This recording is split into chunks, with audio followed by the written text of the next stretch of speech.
Welcome to Not This, Not That, where we push our boundaries of understanding and perception. I am your host, Reverend Patricia Caginello, and I invite you to join me as we open to the possibility that things may not be exactly as you believe, as you've been told, that there could be more, that in our collective consciousness is the potential for the all.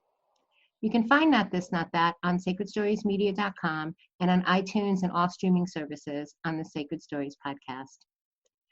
Today, we are expanding our boundaries of understanding on the Celestine Vision, the potential for a life marked by a higher spiritual connection, and all that flows from it, intuitive guidance, a flow of synchronicity that helps us through life, and ultimately a destiny that leads us to our dream work that can help make the world better and more enlightened. Yes, today I have the absolute pleasure to speak with James Redfield, author of the New York Times bestselling book, The Celestine Prophecy. A book that, when it was published in the 1990s, created a new wave of understanding of the spiritual consciousness that is innately our birthright. Today, in 2020, the teachings of the Celestine Prophecy and the books James have written since are just as, if not more relevant and critical to our world today. So welcome, James Redfield, to Not This, Not That. Thank you. Thank you very much. You know, it's James, you say, well, first of all, 25 years since the Celestine Prophecy was, or 27 years since the Celestine Prophecy was first published. Did you ever vision that it would be just as relevant and speaking to a whole new generation of people? Well, you know, it's very interesting to me that that's happening. I'm not surprised, really, because you know, it's a book that novel that I really tried to write to speak to the human condition, to all of us as we look at ourselves in life and want more, you know, want a more fulfilling life. And I think that, you know, in the Celestine Prophecy, which began the series of novels, there's 4 now, I really believe that what was captured was the kind of the gestalt of the time with baby boomers who are actually reaching the age of asking the deeper questions, you know, 38 to 42 back then. And now it's very interesting that the millennials are reaching that age and starting to pass the Celestine Prophecy along. And I think it just speaks to what we are discovering about how to live a more inspired life. And as you say, what all that goes with that, what we're tuning into in terms of our higher abilities to stay in this consciousness of ourself, you know, breaking through what's holding us back and moving into this inspired life that I truly believe is our birthright. But it's interesting that all this information is already out there in the human world. So it's there, and all we're doing now is really fine tuning how to move from seeing life as is either a dull, meaningless place, or seeing life as a scary place, and breaking through to, you know, what really can inspire us in life, and allow ourselves to be guided into that. And that's the main message. You know, I have to tell you, I read the Celestine Prophecy for the first time in the mid-90s, and it certainly made a huge impression on my life. But I reread it just this past week in preparation for our conversation, and I was so struck by truly the really deep fundamental spiritual concepts that people talk about, you know, relatively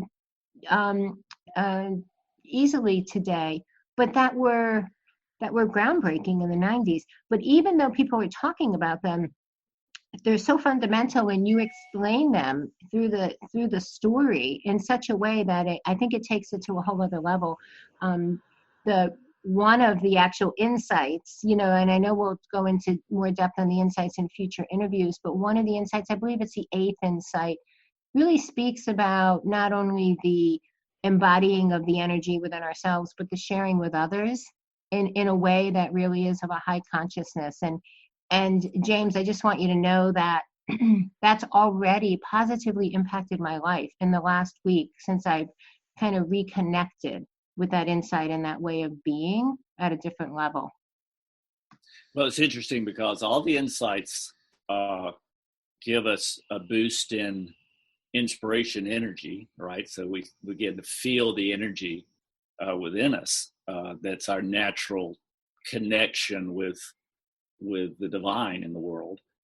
That energy that all the mystics have always talked about, and what really liberates us, because we move into this space where we're not afraid of life, and it heals our emotions. But giving energy is the way you stay full of it, right?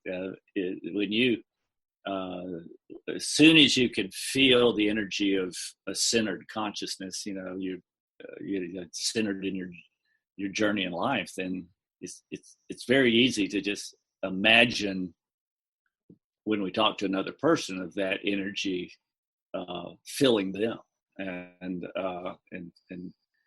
ultimately we just walk with that energy. And when you enter a room, you bring that energy in with you, and it centers you, it makes you more self-confident. It does all the things that all of us want to grow into, being the star of our own movie unfolding, have a sense of destiny about where we're going. Mm-hmm.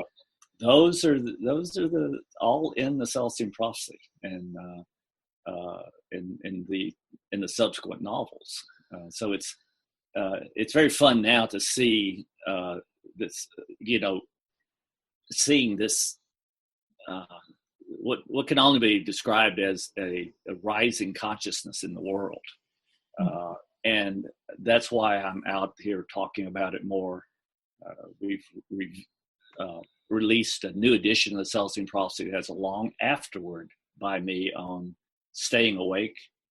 That's very important, I think, for millennials to read, because I think it just establishes the book in a historical perspective for millennials, and calls for them to join this advancing consciousness in the world. And again, it's something that we're all becoming aware of at the same time, and now it's moving into two new generations. So I couldn't be more excited about being out with Celestine Prophecy, talking about essentially moving from just the inside of it and the inspiration of it, to actually to the ability to live in this consciousness in our lives. And it's very simple to understand what to do.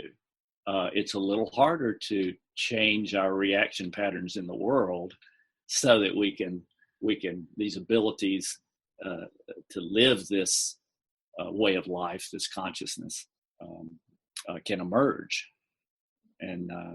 But it's more difficult to retrain ourselves, but it's easier every day, because again, I believe there's more meditation going on in the world than ever before. We have 2-3 new generations that are asking the larger questions, and because of that, there's just a new search for consciousness, a search for a better way to live. And whenever you search for something, you find it, and people are finding it all over the world. It really is a message of hope, in times that are really difficult for many people. I mean, the world in many levels obviously seems to be in crisis, but the Celestine Prophecy and the knowing that it is appealing to generations going forward, and they're finding it and they're reading it and it's meaningful to them, is truly a a message of hope, and you say something beautiful is happening. And I believe collectively, that we can continue to create that and build on that beauty. That's why I'm just so thrilled to be able to have this conversation with you, because I believe this is part of building something beautiful, bringing to people's awareness that there are things that they can do, simple things that they can do. Consciousness, changing of even subtle changes of consciousness and practices, the impact that it can have on themselves and our world. Yeah, that's, it's the good news is that more and more people are doing it every day, and we're really designed to pop into this consciousness. I mean, it's a spiritual consciousness, in the sense that it's a transcendence above the normal sort of feeling that the world is just materialistic and there's no meaning to it, and you just have to force your way through life with your ego. And just the opposite is true. The world is designed for us to move into this near miracle type unfolding of our lives. We just have to react differently, and again, that's since we're designed to do that, to pop into this consciousness. It's happening, and it feels easier. It feels harder to get started, but it's easier in the long run, because again, we're designed. It's moving from kind of an ego attempt at figuring out the world and where we want to go in it, to allowing ourselves to be guided again. And that when we open up that intuitive intelligence, that's when things change dramatically in our lives. You say that, when you wrote the book in the 90s, that we were able to pop into this, but maybe not sustain the consciousness, for a very long time. So we could pop in and pop out. But you say that we have an ability now, and you're alluding to it, that we're able to sustain this consciousness longer, really to a transformational level. Can you speak to that a little bit, and maybe give an example or a tip someone can do in order to continue to sustain when they're tuned in? Absolutely. I mean, the most transformative practice in the world is meditation. And I like to teach a sort of a whole consciousness meditation, where you are, and it's a mindfulness meditation, and that's what people are pursuing. They want to calm their minds, right? They want to, you sit down and you just be with yourself. And sometimes that brings up emotions, just not thinking about anything, not doing, but just relax and be with yourself. And whenever any chatter comes up in your mind, you try to just let that go and come back to a quietness within. The meditation that I teach is one where you are also calming the emotions. So not just calming the chatter in your mind, but calming the emotional part of ourselves. And we all sometimes are disrupted by emotional outbursts of some kind, or intrusions of some kind. And I believe, as the Enneagram teaches, we'll get to that sometime, that we are all either affected emotionally by anxiety, by anger, or by the hurts that we think other people have caused us. In other words, the hurts when people don't support us, that we remember, and they come up, and that hurt disrupts our flow of inspired life. So the meditation I teach is to is to use the heart, the that the solar plexus area of our life, of our bodies, to try to feel the emotion of love. And the emotion of love, a lot of people say, well, don't mention love because it's, there are all these hypocrites that preach love, but they don't do it, and it's too mushy, and it doesn't seem like you're serious about the world if you're talking about love, which is all just the ego talking. Love is our primary emotion, and love is our liberating emotion. If we can open our hearts to the state of love, right? We all have loved before, right? We've loved our parents as children. We've loved our own children. We've loved our pets. The emotion of love comes up in life. Our children at childbirth. I mean, you feel love, but it's always attached to an object. Some object, brings love out in us. But the real liberation in life is from our negative emotions, because if we can move into practicing a state of love, just remember how it felt, and just try to conjure it up in meditation, where you're feeling, you're thinking, you're visualizing this love, that's a state of love.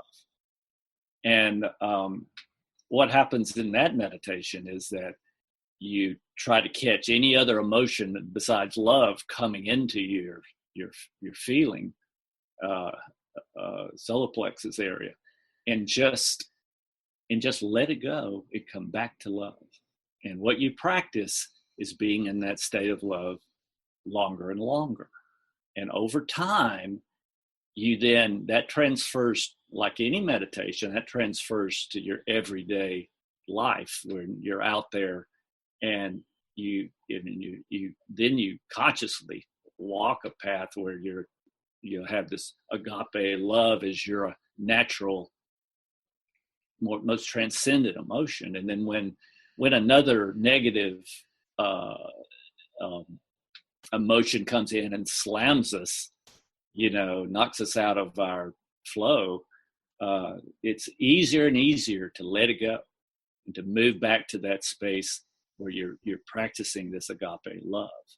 And so that's a mindfulness meditation. It's also a emotional healer. And it's the only way to get healed emotionally, is to replace those negative emotions with our true spiritual emotion, which is love. So it's a very specific practice that transforms our sense of ourselves in life, so that over time you center into a sense that you are the star of your own movie. You're not a bit player in somebody else's movie, which is so many of us find ourselves locked into. But it's through meditation alone, without even thinking about anything else, you become centered in your own life experience, and become much more aware of yourself, your own, your own emotional state, all of that. And you come back to love. And what happens is you get everything with that love connection. That's a true spiritual connection with our higher spiritual intelligence. And then you get these guiding intuitions, and you're on your way. So meditation is transformative no matter how you do it. But I believe this is the fastest way to be invulnerable to the kinds of emotional challenges that all of us have from time to time. What's really was instrumental to me when I reread the Celestine Prophecy, talking about, to build on what you just said, is the insight of the sharing of the energy. But when you're talking about, feeling love or going to that place of love, I agree. Like that can be very difficult, especially if somebody is feeling unloved or a recipient of unlove, and that's a hard place to get to immediately. But what is in the Celestine Prophecy, as an example of one of the insights, is to connect with a happy memory, connect to a tree, connect to something, think of something that brings the positive emotion into your body, and really fill your cup first, right? Fill yourself, raise your energy vibration, because as we're moving through so much chaos in this world, I think, at least for myself, I find that I react, and I might want to I'll be conscious that I want to send somebody love or energy or healing or whatever, but I'm sending it from a depleted state because I'm not feeling it first. And what really shifted for me when I was rereading the Celestine Prophecy was the practice and the understanding of the insight of raising our vibration, really truly embodying the positive emotion, which love is the heart of everything, but doing it by, again, thinking of, maybe it's your puppy. I hear you have, puppies barking in the background. Maybe you connect with an animal, or you connect, again, just with a really beautiful memory of something. And you stay in that and you bring that in until you actually feel it. And then you can not only feel it for your benefit, but then you share that with others. And I mean, James, people all the time are like, I'll send you love, I'll send you light, I'll send you this. But are they really sending it from a place that they've embodied it first? Or what are we really sending? Maybe a lot of mental thoughts towards people. Yeah. Well, it happens. It happens both ways at the same time. So if you just practice uplifting, I mean, just the idea, I'm gonna send energy to this person that I'm talking with today, and you practice just intending that. That's an intention. I'm going to send energy. Now, what tends to happen is, you're right. If your heart is not open enough, you have to work on opening that energy flow. But something about the practice of giving does that. So when you're just focusing on uplifting somebody that you're talking to, and you look for the the happiest smile on that person's face, the expression of their face, and whether they're connected with an inner love themselves, and you try to see that in their face while you're talking.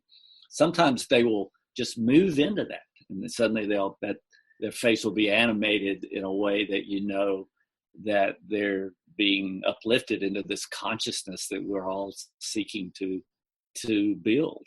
And it's amazing how that works. And what happens is that you open up at the same time. You're intending to help them open up, and the energy comes through you and into them, essentially. And so by trying to give it away, you open up and maintain and make sure that you're full of energy as well. And there's something miraculous about that process. I believe that giving is the main principle of higher consciousness unfolding in the world. So many people just take. They take energy. They try to steal people's energy. People take in terms of business operations that they do. It's selling people things they don't need.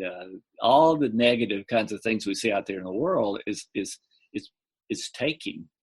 And I believe the miracle life, the miracle life that's waiting for us happens when we're a giver, not a taker, because that's the karmic structure in the world.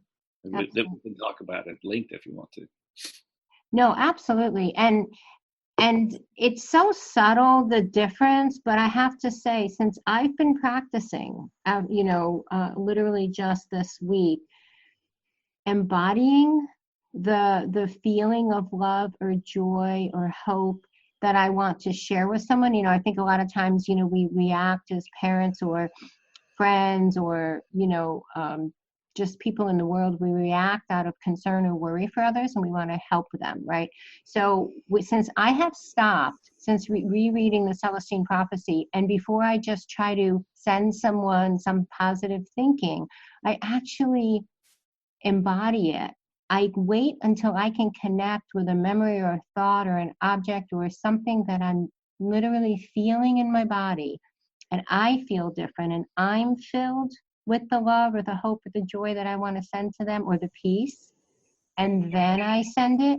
James, it is life changing. It is, and I just want to say, if everyone can, in reading the Celestine Prophecy, there's 12 insights, right, in the series, in the Celestine Vision series. There's 4 books, and there's a total of 12 insights.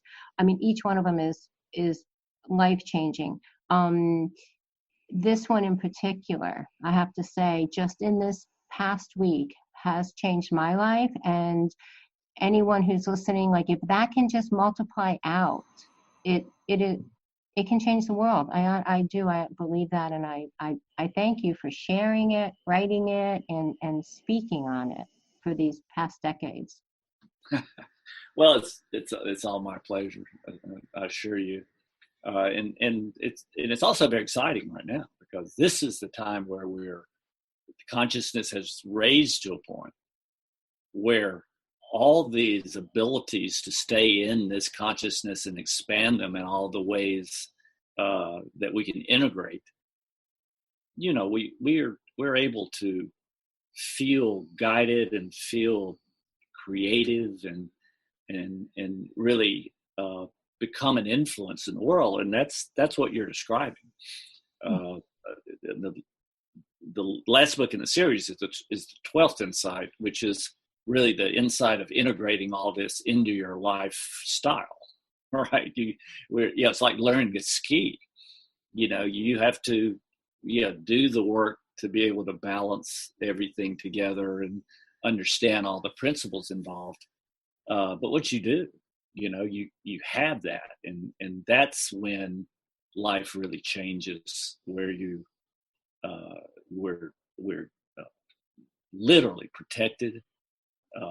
We get guiding intuitions and premonitions, where we know we just know the moves to make as we pursue our careers and heal our relationships, and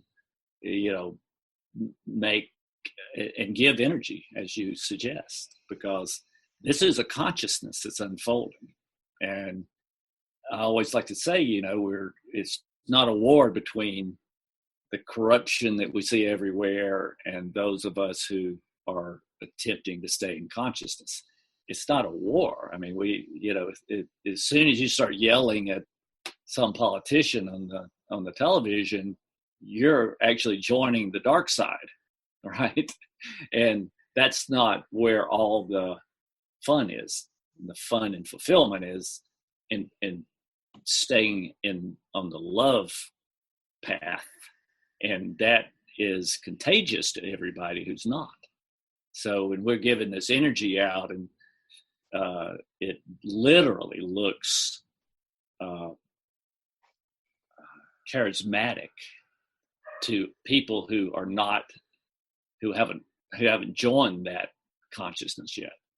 But again, since everybody's designed, our brains are designed to pop into this, it's just a replacement where all the corruption is being shown to us right now.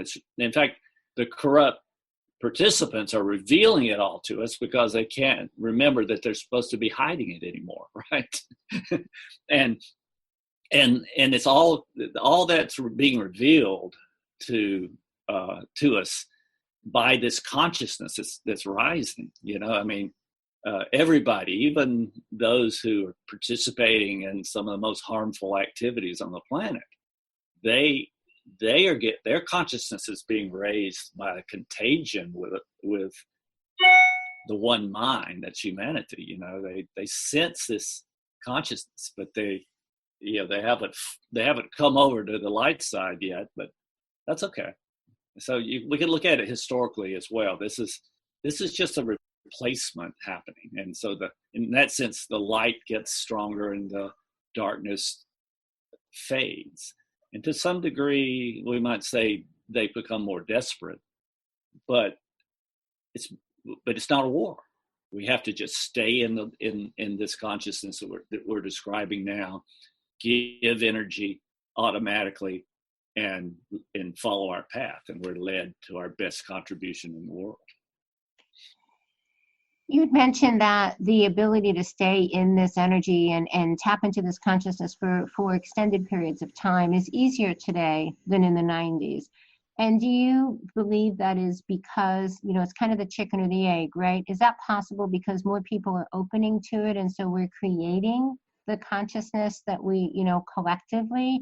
Or do you feel that, there's something else happening at this point in history that's allowing this higher consciousness to be sustained?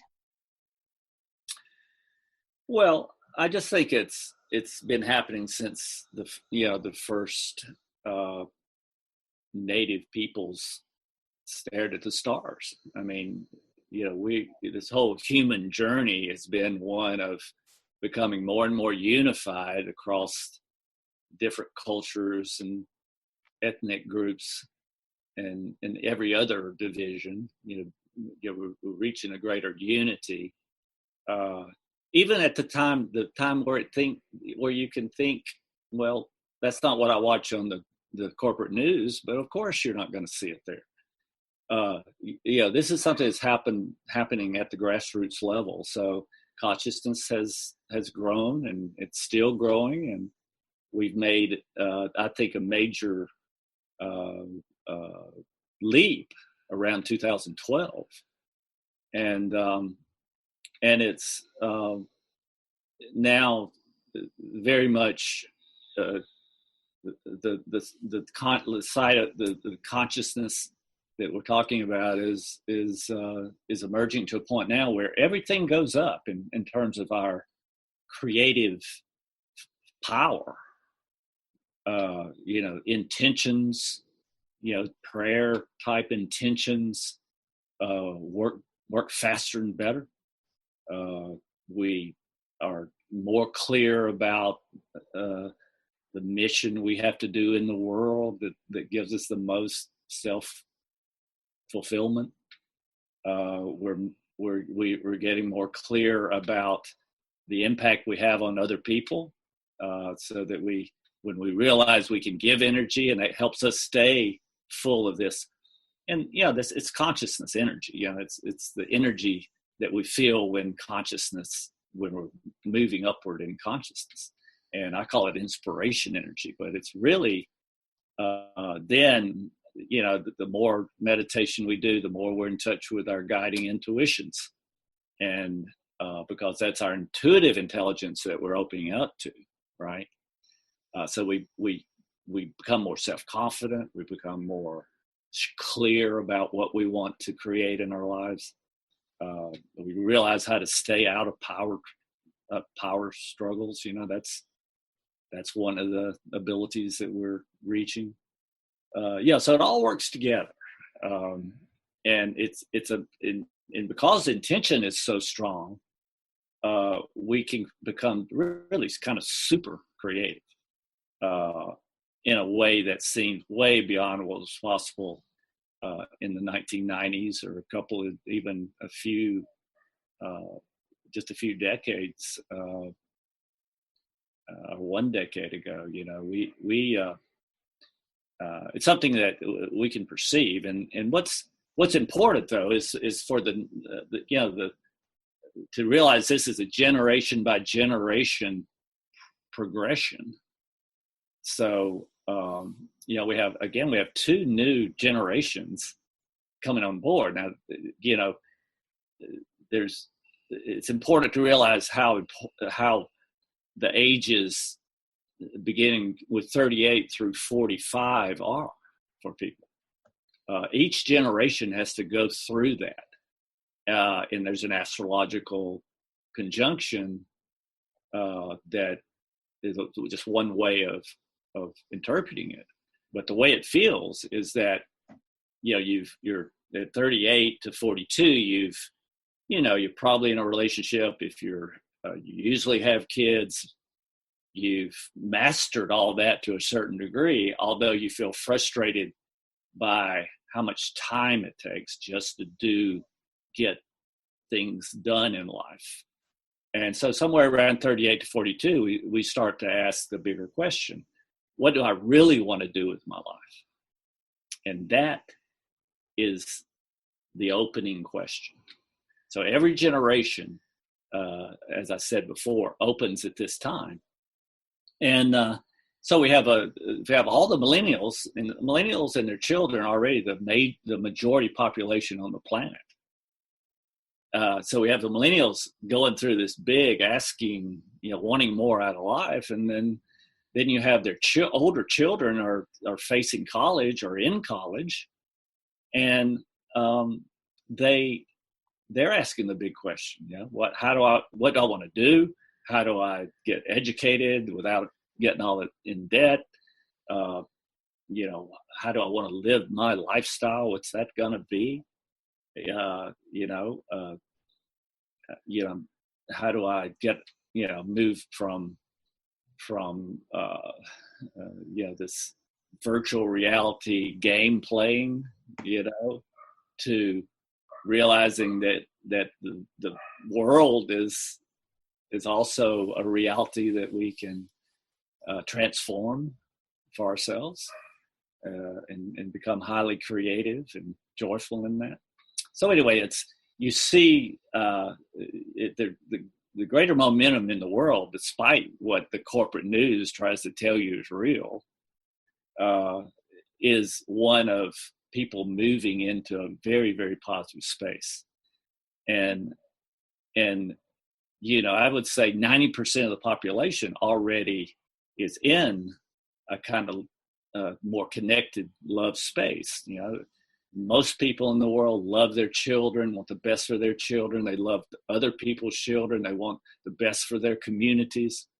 It's just a very small group that wants to control and control others and benefit from that control monetarily and selfishly and all that that side of life. That's a smaller group than it's ever been before. They're just more desperate acting. So your message is one of hope that Pandora's box can be closed again, right? And together collectively with a large majority of people, and I'll extend it out to animals and the natural world, right? Tuning into a higher consciousness and sustaining a higher consciousness and sharing a higher consciousness, that we really can move to a much better place. This world can be a more enlightened, better place. Absolutely. And again, we know more about exactly how to do that than ever before. And I would say that the Celestine Vision, the Celestine Prophecy, and James, it's the 10th insight.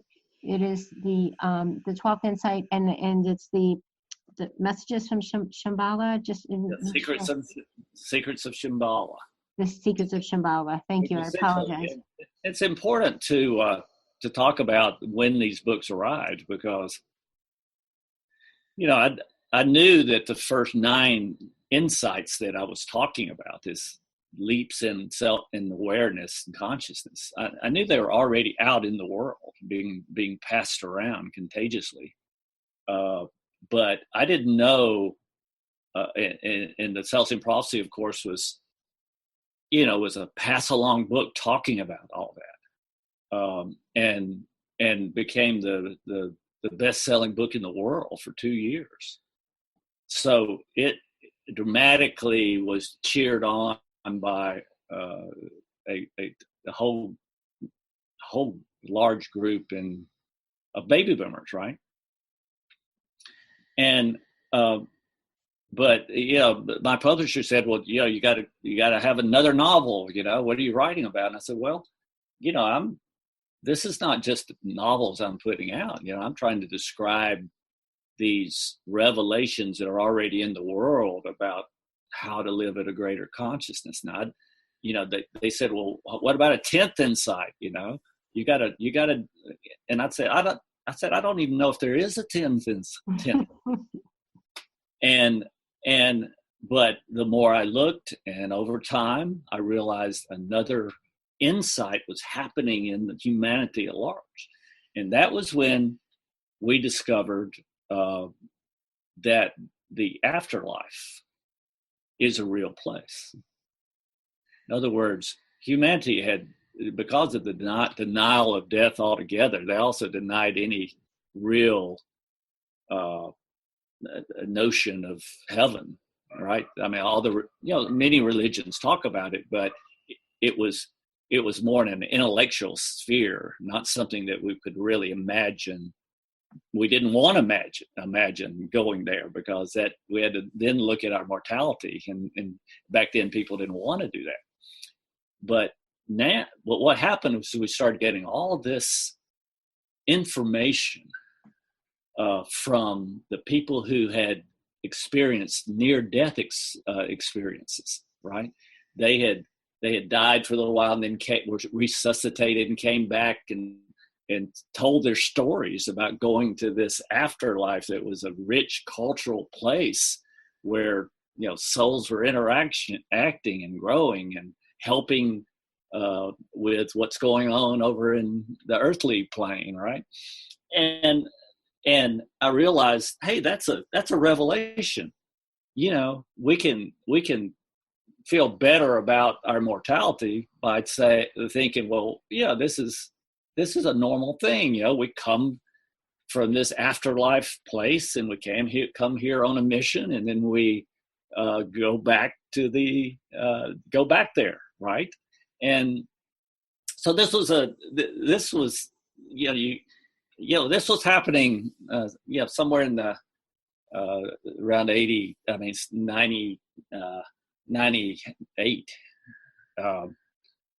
97, 98. And it was, for people who are younger, they were born with this revelation in the world. But back then it was a aha. Oh my God, that makes life, that energizes life, because there's a greater purpose to life. And so anyway, I wrote the 10th Insight then, because I was describing something real. So I'm really reporting on these steps in consciousness, in a sense, with my writing. So after that, though, came the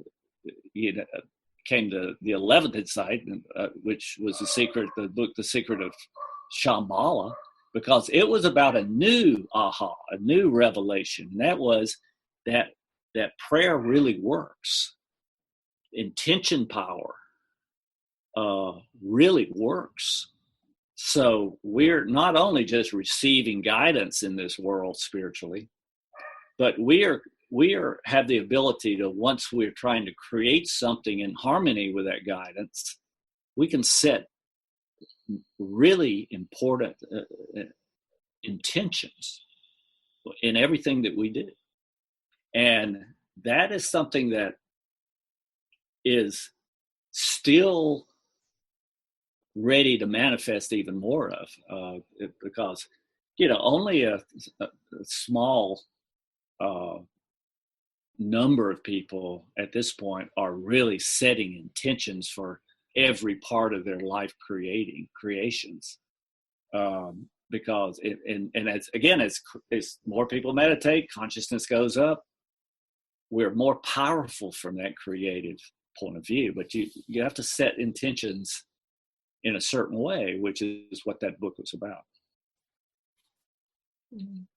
And then it's the 12th Insight is your latest book. That's right. Go ahead. I'm sorry. I didn't. No. Please talk about the 12th Insight for us, because so people understand. And then I'd like to just frame the full vision, the full Celestine vision, for our listeners. Okay. Well, the 12th insight is the insight of integration. So when I wrote the 12th insight, that was around 2011.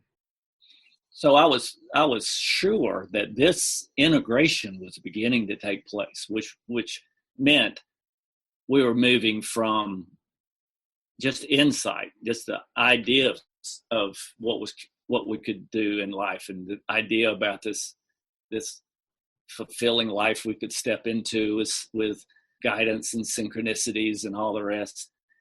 But we hadn't put it into everyday life, into, as I said, changing our reaction patterns and taking, using all these abilities we have to stay on this inspired path. So the 12th insight is really a stab at integrating, pointing to what this integration is looking like, and how we move into a life where we're not thinking about insights, we're thinking about the creative joy of life because we changed our reaction patterns. An example of that is how we handle synchronicity. We are, it's one thing, everybody has synchronicities, right? Meaningful coincidences.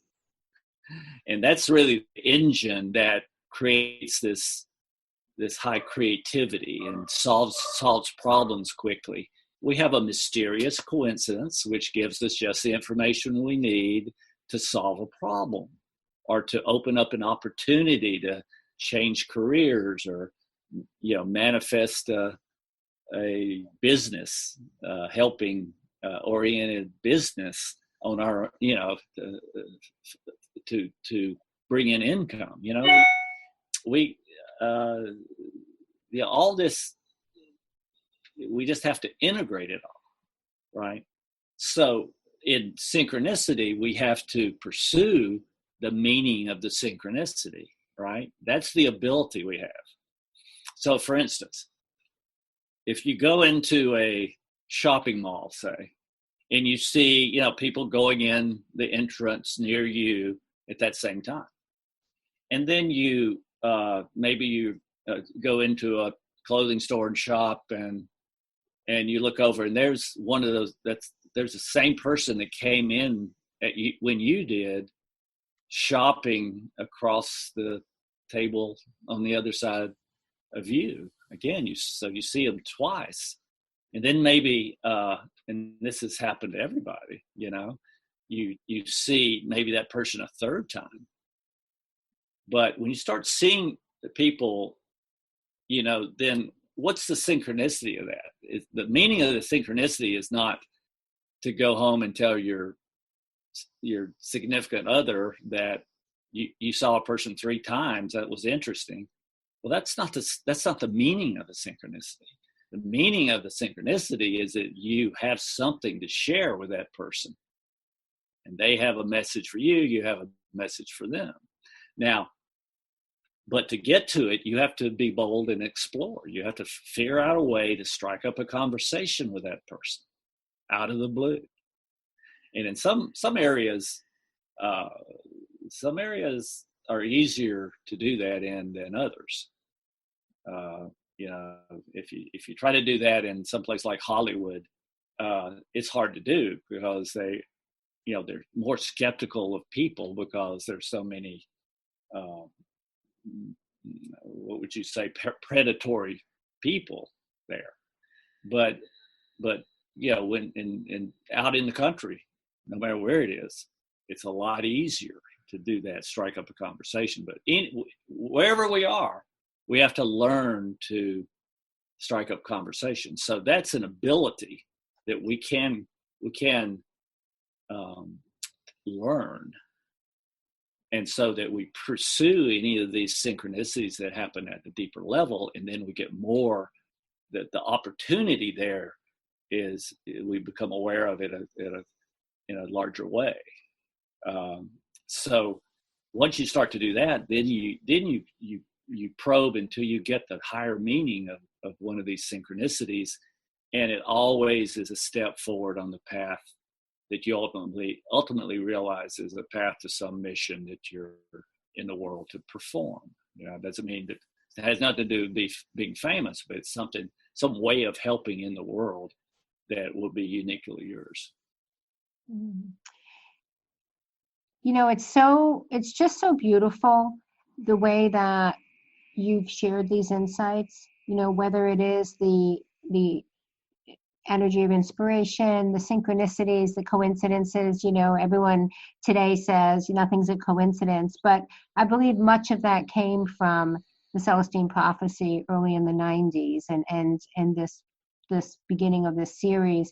The insights talk about power struggles and our control dramas, right? And how we can identify those so we can make different choices. And then it does talk about feeling the energy and sharing the energy, and then the 10th insight, the secrets in Shambhala, and the 12th insight, even extends that all the way to the integration. And what's beautiful about it, James, in addition to everything, is that it's also told in this beautiful story form so that you can receive, people can receive and not just be told in a self-help perspective of you should do this, or if you do this process, this will be, you'll feel better or you'll achieve consciousness. We can see ourselves in the story. We can see ourselves in the experiences. We receive these deep, deep insights so naturally through reading, in the Celestine Prophecy, just a really fun adventure story. So it's, you say that something beautiful is happening and that this is a time of hope. And I believe with conversations that we're having today, and I believe that the 12 insights that you've already shared with the world, the more people that can tune in and embrace them and live them and share them, I have to believe, James Redfield, that yes, something beautiful is happening, and we can together create something beautiful. Well, thank you for that. I believe it's the most fun life we can have, and we have more creative freedom, and there are forces in the world that want to just suppress creative freedom, and some of these forces are ones we used to trust. So it's a kind of it's kind of a power play happening on the dark side, but as long as we demand, as long as we, regardless of what spectrum we're on the political dimension, we have to make I think the message of all this is that we can evolve forward naturally, and that what we need to make sure of is that no one suppresses our ability to communicate with other people, or suppresses our our message in any way, and for that to happen, we just have to hold that as a value in the world, because again, the corporate forces of the just the electronic surveillance forces out there, if you want to call it that, are really do want to control, because they don't want things to change, because they're the beneficiaries of all the corruption. So very often it's the forces that we used to trust, as I said, but we can't focus on that altogether, except for just making sure that we have the capacity to tell our truth in the world, and to not be throttled back, which I think you understand what I'm talking about.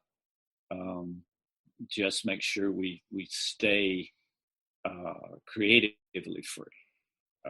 because that's the way we can evolve forward out of all the problems that we have.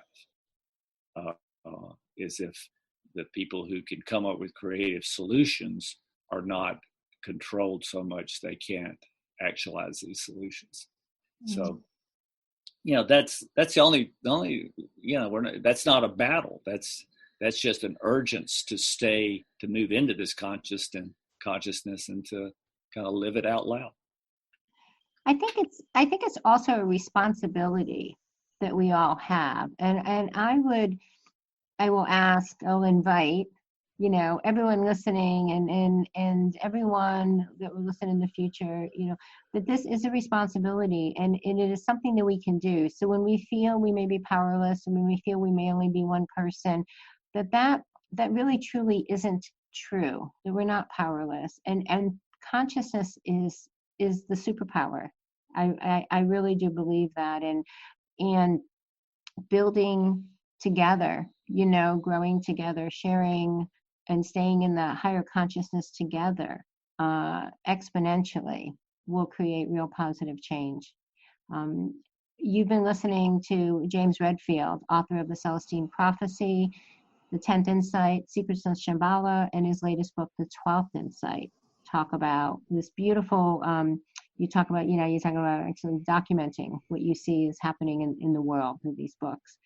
James, is there a final message you'd like to give the audience, and anything you want to let them know is coming up you'd like to share?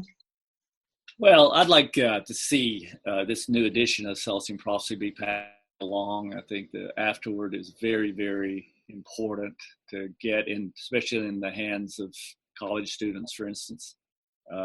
So I'm hoping that people will join me in, taking their, taking all these books that are on the shelf out there and giving them to somebody that you intuit could enjoy them and would feel liberated by them. We're also creating some services I think that people will find helpful. One is that we really are building a community online at this point, and we've developed a mentoring, which is a kind of a platform where people who groups of mentors that people can join, and more of that will be developed. We even are. We think some people would prefer to have immediate feedback to this integration of these ideas. So we're just trying to have mentors available for people. We're working on some other projects to spread the word, documentary and other things.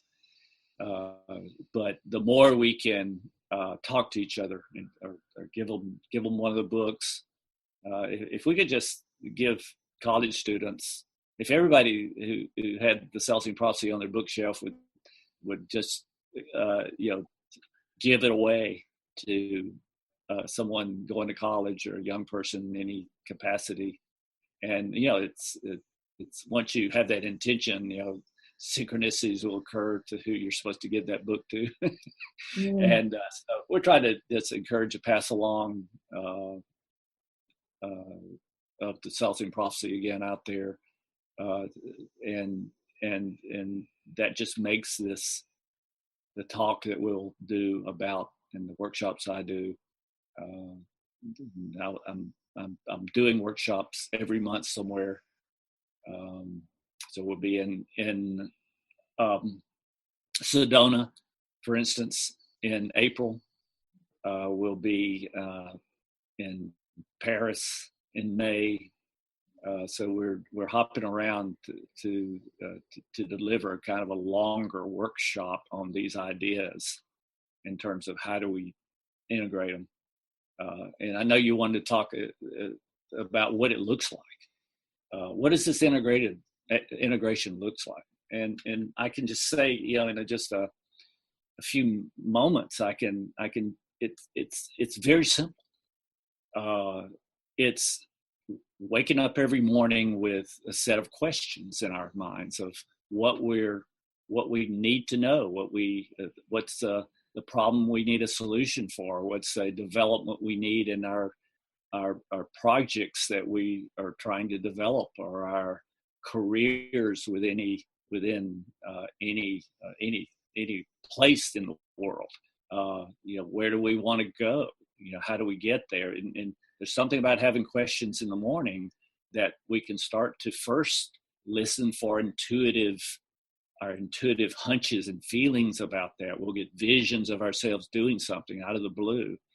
And if we pay attention to those, what happens is that there'll be something to do. It'll come out of that. So we're supposed to get online and research something. We're supposed to call an old friend. And if we get a hunch to call an old friend, and I've asked this question in 30 countries, when you get the hunch to call an old friend and you do it, what do they say to you?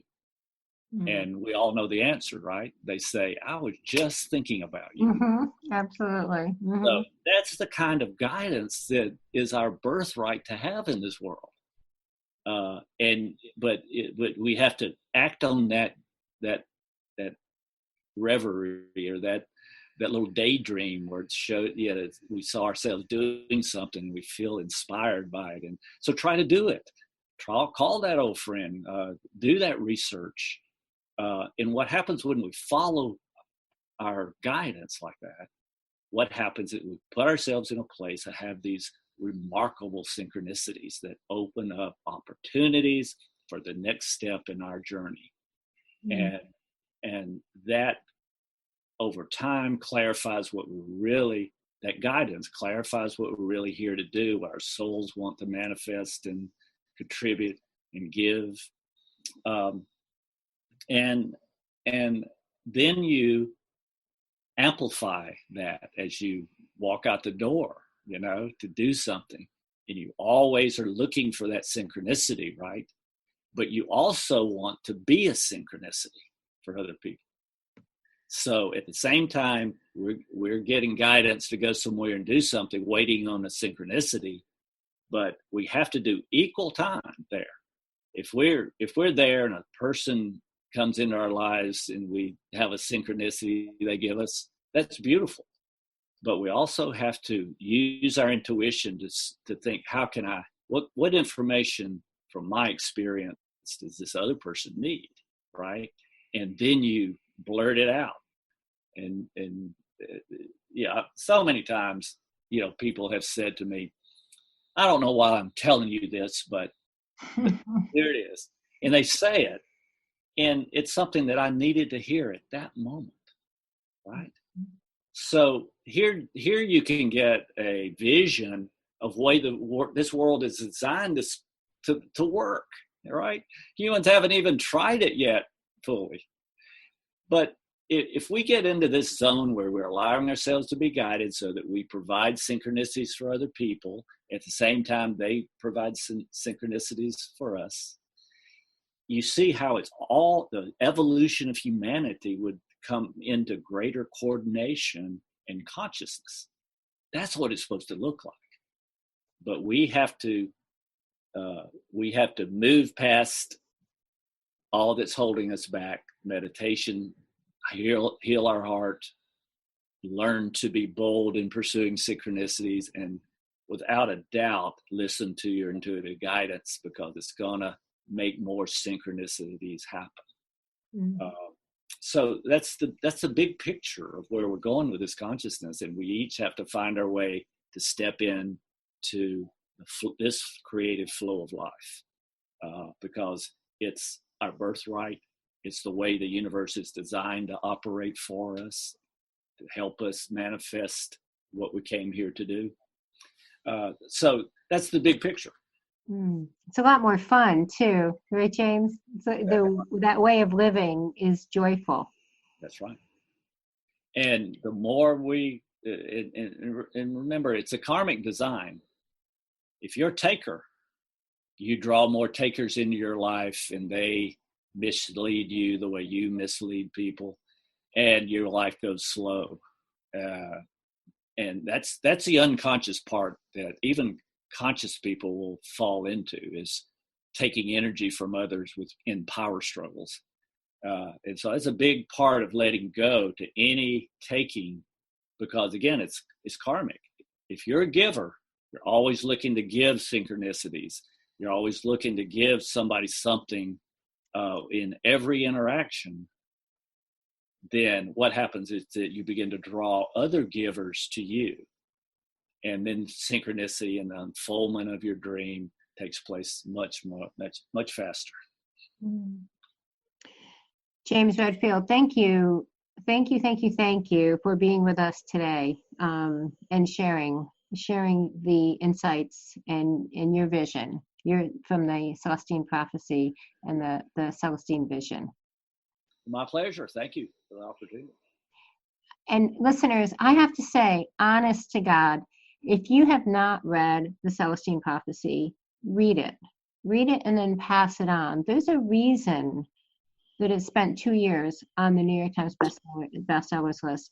And if you've read it, like I did in the 90s, read it again, because honestly, it doesn't matter how long you've been on your spiritual path or how much, you believe that you have, advanced or expanded your awareness. There are deep insights in the Celestine Prophecy that will meet you at a different place when you read it again, and I know that because that's what's happened to me, and it has positively impacted my life tremendously in the week that I have reread it. And so I ask everyone to read it, reread it, pass it on, because together, as James Redfield has so beautifully said, something beautiful is happening in this world, and together we can create something, even more beautiful, working together. So James Redfield, visit his website, CelestineVision.com, for more information on his 4 books and all of his work and all that he is building. And I want to thank you for joining us today, and join us again, because James and I will continue the conversations on the insights from the Celestine Prophecy. I am your host, Reverend Patricia Caginello, and you have been listening to Not This, Not That.